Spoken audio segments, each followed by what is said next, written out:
estos datos que son muy tristes, ¿no? Esteban Lafuente, que ya está con nosotros. ¿Cómo estás? Bien, bienvenido, Esteban. Son tristísimos, pero sí, son reales. Datos reales y que en realidad ya se preveían a partir de lo que habían sido los datos que mes a mes iban conociendo de la economía argentina después del saldo cambiario y la suba en la inflación que generó un impacto muy duro sobre la economía y sobre todo en los ingresos de los hogares de menores ingresos justamente. Y estos datos de la UCA que se relevan desde 2010 hablan de que en un año hay casi 2 millones nuevos de pobres.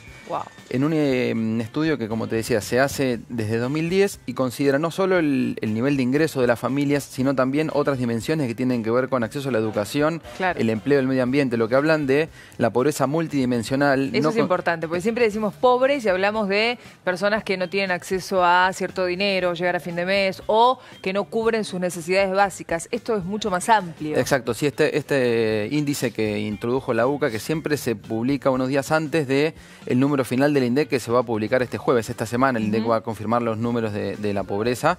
Y como decías, no es solamente una línea en cuanto a si tenés determinado nivel de ingresos o no, que suele ser muchas veces arbitrario y que no define en sí lo que es el día a día de la familia, sino que considera alimentación, acceso a servicios básicos, el contar con una vivienda digna, servicios educativos, empleos, diferentes dimensiones. Vivir dignamente, ¿no? Exactamente, por eso es justamente el criterio que se utiliza para analizar esta medida, que, como te decía, según la UCAS hay 1,9 millones de pobres nuevos, estamos hablando de 12.676.000 personas en el país, todos los centros urbanos, que no cuentan con un nivel de ingresos necesario para superar esa línea de pobreza, pero que además no cuentan con uno de los 6 derechos estos que se plantean como una de las dimensiones de la pobreza.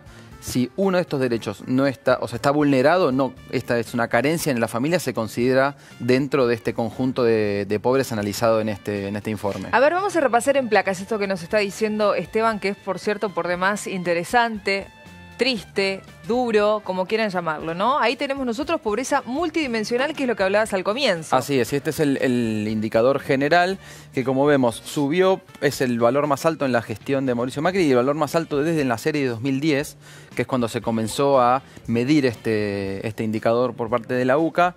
El año pasado estaba en un 26,6% y creció hasta el 31,3% por el impacto directo del salto del dólar que arrastró la inflación, con una inflación récord del año pasado, y eso impacta directamente en el poder adquisitivo de las familias, por un lado, porque según el INDEC, el promedio de los asalariados el año pasado perdieron 12 puntos de poder adquisitivo, y también en lo que tiene que ver con el empleo, porque hay mucha gente que perdió el empleo, entonces carece del ingreso que sí contaba el año anterior. Ese es los dos impactos. Más de 200.000 desocupados nuevos. Exactamente. Mira, a ver, esto me interesa. Carencias por derechos sociales. Contanos esto. Estos son, como te decía, los criterios que utiliza la UCA para analizar no solamente la pobreza por ingresos, sino también en las diferentes dimensiones. Y teníamos que lo que estábamos viendo eran 3 de las dimensiones, que sobre todo lo interesante justamente al analizar la evolución de estas dimensiones de la pobreza es que las más afectadas tuvieron que ver con el nivel de empleo y con los ingresos. No así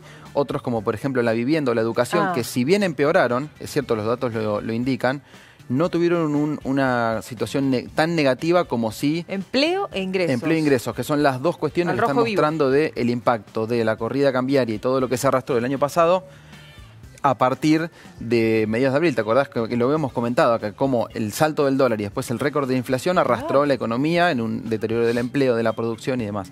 Entonces ahí lo estábamos mirando.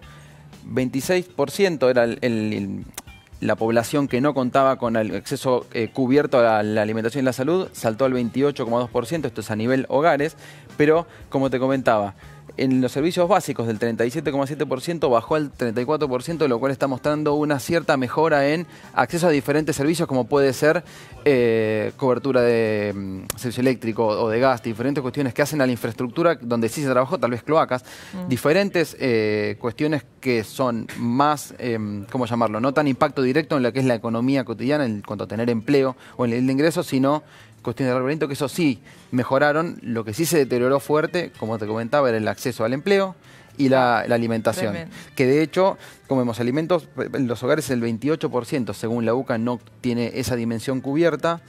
y está directamente relacionado con los precios. De hecho, la inflación del 47% del año pasado, el promedio estuvo por debajo de los alimentos que aumentaron aún más. Según el INDEC, subieron un 50-51%. O sea, tenemos que ver los nuevos datos, pero depende de lo que arrojen los nuevos datos del INDEC, vamos a hablar de un 10%, ¿no?, de inflación en el primer trimestre. En el primer trimestre eso está casi descontado. Porque, sí, por encima de las expectativas. Habrá que ver cómo cierra marzo, pero los indicadores, según las previsiones que ya se manejan, se habla un 10% en el primer trimestre, y algunos ya hablan de que la inflación de este año va a estar por encima del 30%, justamente porque los indicadores de precios de los dos primeros meses del año están bien por encima de las expectativas que se manejaban anteriormente. Todos datos. ¿Cómo está el dólar? El dólar estaba bajando un poquito, pero bueno, después de la suba de la semana pasada sí se mantiene estable, no bajando. Estable alto. Estable, digamos. Sí, bueno, está subiendo, que decíamos también, lo comentábamos con Pablo el viernes con esta suba que se había dado. Si uno mira lo que fue la evolución del dólar en estos primeros 3 meses del año, acompañó la inflación también. Fue una suba en línea con la